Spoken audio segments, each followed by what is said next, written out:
रविंदर, जो तुम महसूस कर रहे थे ना, जो तुम्हें लिखने की जरूरत महसूस हुई, this is catharsis. The beauty of writing is कि जो जिंदगी शायद मैं नहीं जी पाया, जो मैं जीना चाहता था, वो मैं अपनी किताबों में जी सकता हूँ। मैं ये सोचता था कि यार मुझे एक दिन प्यार में पढ़ना है, मैं प्रेम कहानियां लिखता हूँ। जब तक आप यूनिफॉर्म पहन के स्कूल जाओगे, प्यार नहीं हो पाएगा। वैलेंटाइंस डे मनाना चाहता था जिस दिन मुझे समझ में आया कि वैलेंटाइंस डे होता क्या है। ट्रेजेडी मेरी लाइफ में ये हुई कि 14 फरवरी को मैं रिंग सेरेमनी पे ना होके फरीदाबाद के एक आईसीयू के बाहर खड़ा था। जिस गुरुद्वारे में हमारी शादी होनी थी, वहां पे हम अंतिम अरदास कर रहे थे उस इंसान की। आपने उसे मुझसे दूर छीन लिया ना, you just wait and watch, मैं उसे इस दुनिया में अपने तरीके से वापस लेके आऊंगा। वाव। हो सकता है आपका पहला काम किसी वजह से तुक्के से चल गया हो, बट योर सेकंड वर्क, आपका सेकंड गाना, आपकी सेकंड मूवी, आपकी सेकंड किताब is the true litmus test कि आप में वो हुनर है या नहीं। सेकंड वाली फिक्शन थी या वो कहानी के आगे की वो जर्नी थी? If I have to tell you, I have to kill you.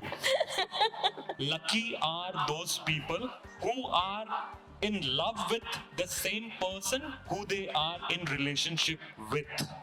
जोरदार तालियां हो जाए रविंदर सिंह जी के लिए। बहुत बहुत स्वागत है आपका आज के इस डिस्कशन में। हमें लगता है कि बहुत सारे यंगस्टर्स इंटरेस्टेड हैं। आपके जो व्यूज होते हैं हमने सोशल मीडिया पर देखे हैं, बहुत क्लैरिटी के साथ, और हर जनरेशन के लिए आप कुछ ना कुछ उन्हें करीब से समझते हैं और उनकी बातें रखते हैं। तो क्या कहना चाहेंगे ऑडियंस से? Thank you so much. मुझे लगता है कि आज हम सबके सब डूब चुके हैं मोबाइल फोन की स्क्रीन्स पे, कहीं ना कहीं किताबों से जो दूर जा रहे हैं हम। तो मुझे ये आबादी जो यहाँ एक हुजूम जो उमड़ा है, उसको देख के बड़ा अच्छा फील हो रहा है कि लोग आज भी कहानियों को पढ़ना चाहते हैं, ना कि सिर्फ देखना। और मैं हमेशा से एक बात कहता हूँ कि every time we are watching a movie versus when we are reading a book, उसमें एक जमीन आसमान का फर्क होता है। मैं प्रेम कहानियां लिखता हूँ, मुझे लगता है कि एक सुनहरे पर्दे पे अगर दो प्रोटैगनिस्ट अगर एक किस भी कर रहे हैं, तो मुझे लगता है कि यार ये तो वो कर रहे हैं। लेकिन जब हम किताब पढ़ रहे होते हैं, और क्योंकि मैं प्रेम कहानियां लिखता हूँ, अगर उस लड़की ने उस लड़के का हाथ पकड़ा है, तो आप पढ़ तो मेरी लाइन रहे हैं, लेकिन इमेजिन खुद को कर रहे हैं कि मैंने उसका हाथ पकड़ा और मैं ये फील कर रही हूँ। आई थिंक ये जो किताबें फील कराती हैं, समहाउ वो मूवीज वो फील कराने से रह जाती हैं। इसलिए मुझे किताबों की दुनिया थोड़ी सी ज्यादा पसंद है इन कंपैरिजन। और इसमें तो आपकी एक्सपर्टीज है, तो शुरुआत करते हैं आपकी उस पहली किताब से। ये लव स्टोरी ऑर्कुट के जमाने से शुरू होती है, तो ऑर्कुट फेसबुक के दौर में आपकी लव स्टोरी शुरू हुई, तो उस पहले किस की बात और कैसे फिर वो आगे बढ़ी, जरा उस पे थोड़ी रोशनी डालें। So I am an accidental author. मैंने कभी सोचा नहीं था कि मैं किताबें लिखूंगा। I wrote my book, my debut novel first, and then I started reading books. मैं किताबें लिखने के लिए नहीं आया था। कुछ जिंदगी में ऐसे हादसे हुए, मुझे समझ नहीं आया कि और करना क्या है, how to deal with this. I was 26 when I happened to fall in love for the very first time। और मैं हमेशा से die hard रोमांटिक सा ही था। मैं स्कूल से मैं ये सोचता था कि यार मुझे एक दिन प्यार में पढ़ना है। फिर किसी ने कहा यार प्यार स्कूल में नहीं हो सकता। मेरे स्कूल की तालीम 90s खत्म हो गई थी, तो मुझे था कि मुझे प्यार में पढ़ना है। उस वक्त की जो मूवीज थी उनमें दिखाते थे कि प्यार कॉलेज में जाके होता है, और किसी ने कह दिया मुझे कि यार जब तक आप यूनिफॉर्म पहन के स्कूल जाओगे, प्यार नहीं हो पाएगा। तो मेरे दिमाग में वो बात बैठ गई। तो मुझे था कि हाँ, एक दिन मैं कॉलेज जाऊंगा और मुझे वहां पे प्यार हो जाएगा। I happen to be in an engineering college, जहाँ पे मेरी क्लास में 80 लड़के और 10 लड़कियां थी, तो the gender ratio was against me. तो समझ में आ गया कि अभी और वक्त लगेगा। And then I got into IT, मेरी जॉब लग गई, इन्फोसिस में मैं काम करता था। I was in Europe when I thought कि अब तो यार पैसे भी कमा लिए हैं, अब प्यार में पड़ना है। I come from a Punjabi family, और मुझे था कि यार लड़की मुझे पंजाबी ही चाहिए। और ये मैं सोच रहा हूँ जब मैं बेल्जियम में बैठा हूँ, टू एन एक्सटेंट कि मैंने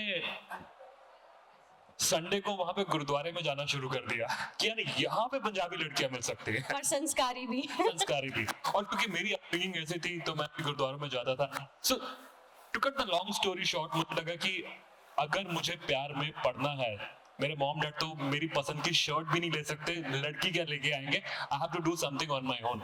सो I went on a matrimonial site, वहां मैंने प्रोफाइल बनाई, ये 2006 की बात है।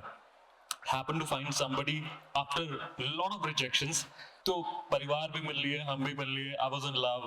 इस 8 महीने की कोर्टशिप में हम एक दूसरे की आंखों के सामने बहुत ही छोटे वक्त के लिए आए थे। मैं भुवनेश्वर में काम करता था इन्फोसिस, जब मुझे यूएस क्लाइंट साइड जाना था तो मैं वाया दिल्ली आया था, तो मैंने यहाँ से वो फ्लाइट ली, and that's when we happened to meet. तो हमें अच्छे लगे हम एक दूसरे को। She was from Delhi? She was from Faridabad. तो फैमिलीज भी मिल चुकी थी कि चलो इनकी शादी अब कर देते हैं, और मैं डाई हार्ड फैन था कि यार मुझे ना रिंग सेरेमनी 14 फरवरी को करनी है।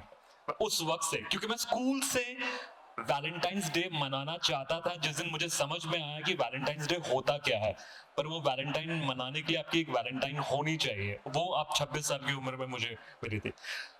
To cut the long story short, sadly tragedy मेरी लाइफ में ये हुई कि 14 फरवरी को मैं रिंग सेरेमनी पे ना होके फरीदाबाद के एक आईसीयू के बाहर खड़ा था। The same girl had met with a car accident, and in couple of days the doctors pronounced her dead। तो अब जो मेरे साथ जो लाइफ में हो रहा था, मुझे ये समझ नहीं आया कि इस चीज को डील कैसे करना है। जिंदगी में मैंने पहली बार डेथ को एक्सपीरियंस किया था, ये मेरा पहला पर्सनल लॉस था, एंड आई वाज 26, और वो उस इंसान के साथ जिसके साथ मैं प्यार में था। और उस दिन जिस दिन रिंग सेरेमनी होनी थी, she is in an ICU. कुछ दिनों के बाद जिस गुरुद्वारे में हमारी शादी होनी थी, वहां पे हम अंतिम अरदास कर रहे थे उस इंसान की। आज मैं ये सब बोल पा रहा हूं क्योंकि मैंने उस चीज को 2007 में झेला था।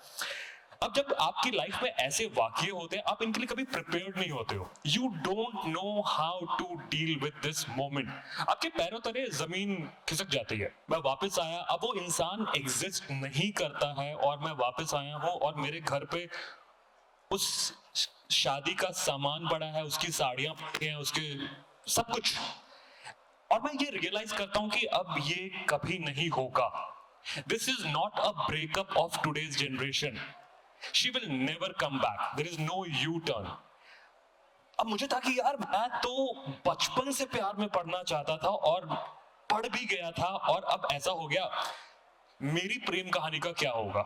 And I still felt that courtship period of 8 months with this particular person was so deep in me कि मुझे लगा कि यार नहीं, मेरी प्रेम कहानी का ये अंत नहीं होगा, मैं अंत डिसाइड करूंगा। तो मुझे याद है 2007 में मेरे घर पे, मैं भुवनेश्वर में था, और मेरे घर की दीवार पे एक कैलेंडर है, और उस दौर के कैलेंडर ना हम वो कील मार के दीवार पे टांग देते थे, और उनमें अक्सर भगवानों की फोटो होती थी।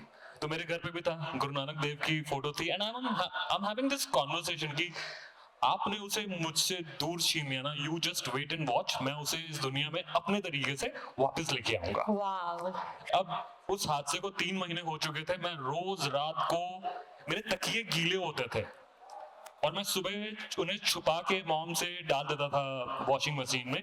अब मैंने डिसाइड किया कि यार अब मुझे रोना बंद करना है, और उसके लिए मुझे ऐसा लग रहा कि मेरे अंदर ना एक, मैं प्रेशर कुकर बन चुका हूं, अगर इसे वो सीटी ना लगाई फट जाएगा तो फट जाऊंगा मैं। तो मैंने खुद को एक राइटिंग वाली सीटी लगवाई कि मुझे ना अपनी प्रेम कहानी लिखनी है, उसका क्या होगा क्या नहीं होगा आई डोंट नो, बट मुझे एक्सप्रेस करना है।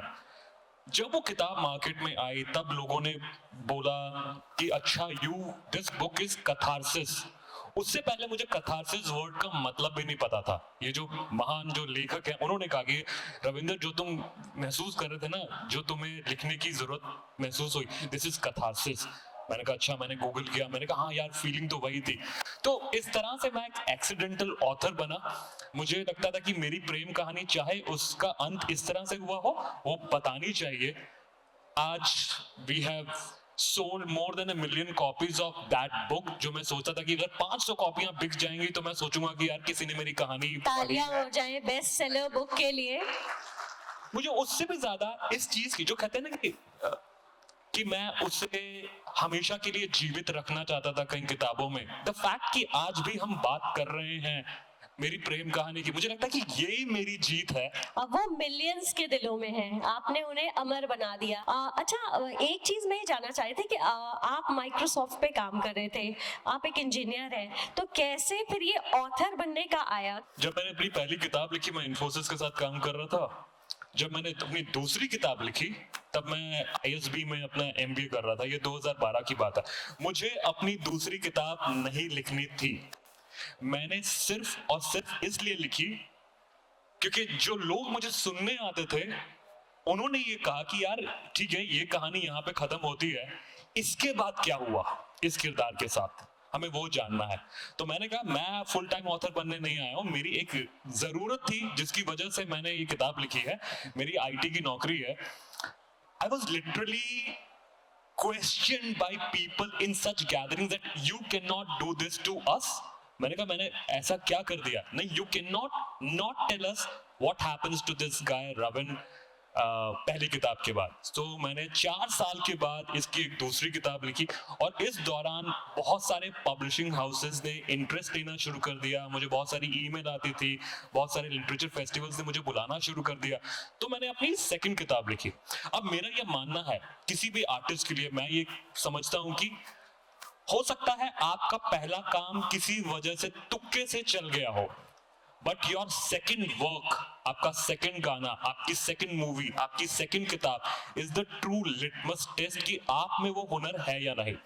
When the second book came, Can Love Happen Twice, it sold bigger numbers than I Do Had a Love Story।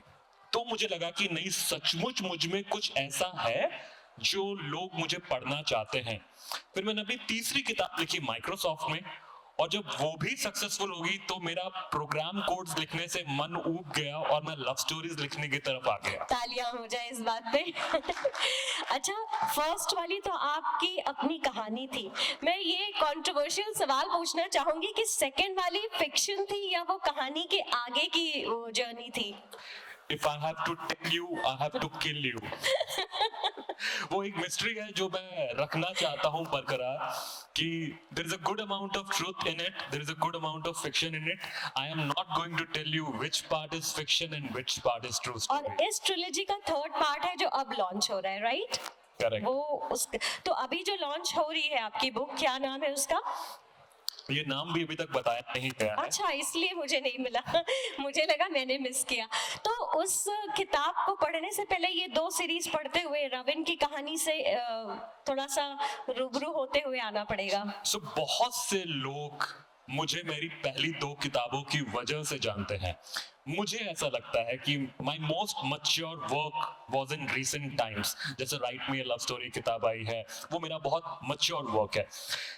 इस किताब के बारे में हमेशा से लोग कहते थे कि यार आपने वो रविन वाली ट्रिलॉजी क्यों नहीं कंप्लीट की है। तो उस किरदार की कहानी after I too had a love story, can love happen twice, ये कहानी शुरू होती है 10 साल बाद। This book is written in first person. ये जैसे I too had a love story और can love happen twice first person लिखी गई है, इसमें और कोई फिक्शनल कैरेक्टर नहीं है, ये मेरी ही कहानी मैंने अपने नाम से लिखी हुई है। Whether this is based on my story or there is a lot of fiction, again the answer is I want you to be curious। It's a mystery that I am going to read in। और इस book का launch हो रहा है फिर से 14 फरवरी को, अगले ही महीने। Wow। People will get to know। There is no dependency on this कि आपको पहली 2 किताबें पढ़नी ही हैं to figure this out। अगर आप वो 2 किताबें पढ़ेंगे you will get to know Ravin as a character much better। But it's not dependent कि उन 2 किताबों को पढ़ के ही आप इसको समझ पाएंगे। अच्छा, अब एक सवाल जो मैं हर राइटर से पूछना चाहती हूँ कि बुक लिखते लिखते आपको ऐसी फीलिंग नहीं आती कि अपोनी खुदा है? बिल्कुल, किताबों की दुनिया आपको ये ताकत देती है। इसीलिए मुझे लगता है कि storytellers also tend to become egoistic people, क्योंकि उनको समझ नहीं आता कि यार इस किताब के दायरे के बाद तुम एक आम इंसान ही हो। उस किताब के दायरे के अंदर you feel like I am going to give birth to somebody. और कितनी बार वो जो फैन फिक्शन जिसके बारे में हम बात करते हैं, somehow we extend this to our readers also, that if you have to choose a different ending, तो आप अपने दिमाग में इसकी एक नई एंडिंग बना के बताओ कि आप उस किरदार के साथ क्या करते हैं। I think that's the fun.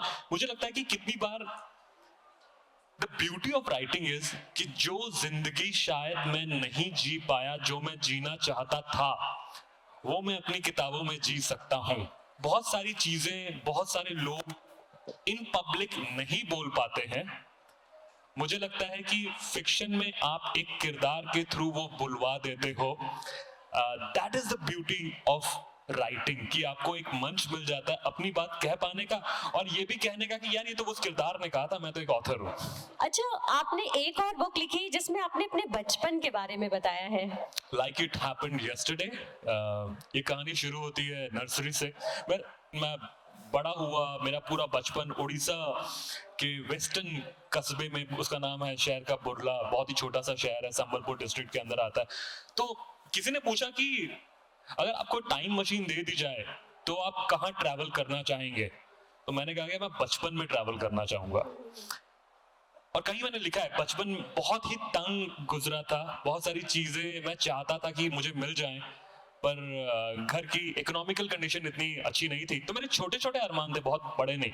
मुझे था कि यार काश मेरे माँ बाप मुझे एक रेनकोट लेके दे दे।